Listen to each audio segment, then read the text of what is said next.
decided to touch on one of the hottest topics right now being talked about in the hockey world, the Buffalo Sabres. And for good reason, because no matter how you say it, word it, or write it up, this team is a legit dumpster fire. In this video, we're going to dive into the dysfunctional mess that the franchise currently is and what could happen moving forward. It's June of 2015, and Sabres fans, for the first time in a long time, have something to be happy about: the drafting of Jack Eichel, as in a potential face of the franchise that came in the league with all of the right tools to be a game changer. But as the hockey world witnessed, season after season, Eichel, with all of his talents, wasn't able to single-handedly snap Buffalo's playoff drought. First, it was thought that Jeff Skinner could be the answer to the team's woes, giving Eichel a competent wingman that had proven in Carolina to be a legitimate goal scorer. And really, when he was playing with Eichel in his first season with the club, the initial move to bring him in didn't seem like a bad one. But unfortunately, for whatever reason, Skinner wasn't able to have the same opportunity of playing consistently on the first line following season, and hasn't since been able to live up to his $9 million a year contract. So from here, things are looking grim. The Sabres finished the 2019-2020 season for the 9th consecutive year without a postseason entry. But things began to look up for the club, as GM Jason Botterill was let go and Kevin Adams was promoted, who ultimately took his place. And Adams definitely endeared himself to fans early on, as he was able to bring in the biggest name of 2020's free agency in Taylor Hall. After locking him in for a season at $8 million, Hall was expected to be the key, or the answer, to finally solving the puzzle as to why the team hasn't been able to be successful. But as we witnessed, unfortunately, the skid into mediocrity has continued, even with a former Hart Trophy winner, a previous 40-goal scorer, and one of the best centers currently in the league. The question that I'm going to attempt to answer is, how is this happening? With all the potential and talent on paper, how can this team be dead last in their division again? I think most of the discourse that we're witnessing on ice translates also to the overall culture as of late, meaning internally, this team is disjointed,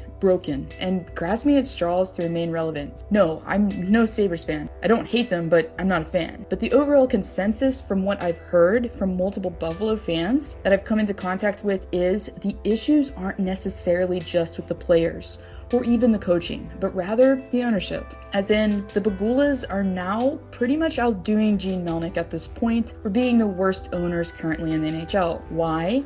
Okay, well, let's just put this into perspective just a little. Since 2011, when the Pegula era began, they've gone through 6 head coaches, and they're currently on their 4th GM. Now, being a Penguins fan myself comparatively, we've had 3 coaches in that time span. And some teams, like the Blackhawks, are still riding on their same GM from 2011, for example. They also seem to pick and choose who they hire. For instance, Kevin Adams was the Senior Vice President of Business Administration and GM of the Harbor Center Complex, owned by none other than PSC Industries, aka the Pegulas. Also, similarly to head coach Ralph Krueger as of late, Terry and Kim Pegula aren't the best at communication. For instance, around a few weeks before Botterill was fired, Kim Pegula was quoted on record saying that he would return for his 4th season, then a few weeks to the day the GM was canned. So there's that side of the dysfunction. And then you have Ralph Krueger, who has become pretty much public enemy number 1 in Buffalo. Not only has the coach decided to make some questionable roster moves, such as benching Skinner for consecutive games for no known reason other than just performance, and besides the roster,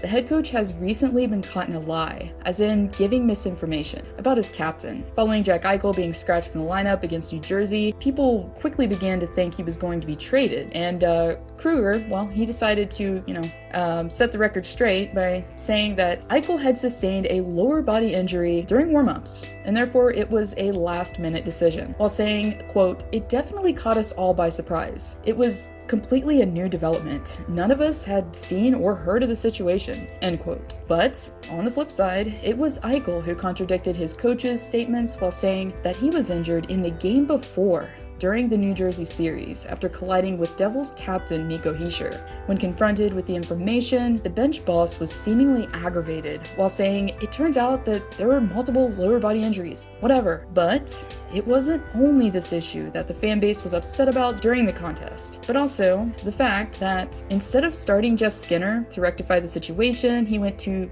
Tage Thompson, who, respectively, is a player that spent numerous seasons playing in the minors while getting minimal time of NHL experience. Therefore, as they're currently riding a 4-game losing streak at the bottom of their division, something's gotta give. Insert Taylor Hall, as his short-lived experience has become quickly yet another one that the Sabres are probably regretting. The forward seems to be the first logical piece to go. With 1 goal in 20 games played, Hall will most likely be taking in some new scenery upon trade deadline. And then there's Jack Eichel, who's always seemingly in trade rumors, I know, but this time I really believe there's some legitimacy to these claims, as reportedly the captain was thinking of calling it quits in Buffalo last offseason, so the organization went out and made an effort to bring in more talent. Kinda reminds me of when the Islanders drafted Matt Barzal soon before Tavares left. But unlike Hall, Barzal actually worked out quite well on Long Island. Anyways, I wouldn't be surprised if Hall went first and then Eichel this offseason. But before these players have moved, if the franchise has any sense at all,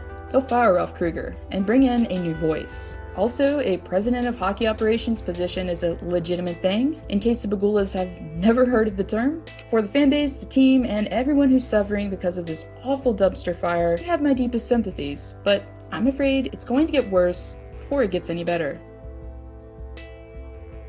Starting today, the Buffalo Sabres' reason for existence will be to win a Stanley Cup. To win a Stanley Cup.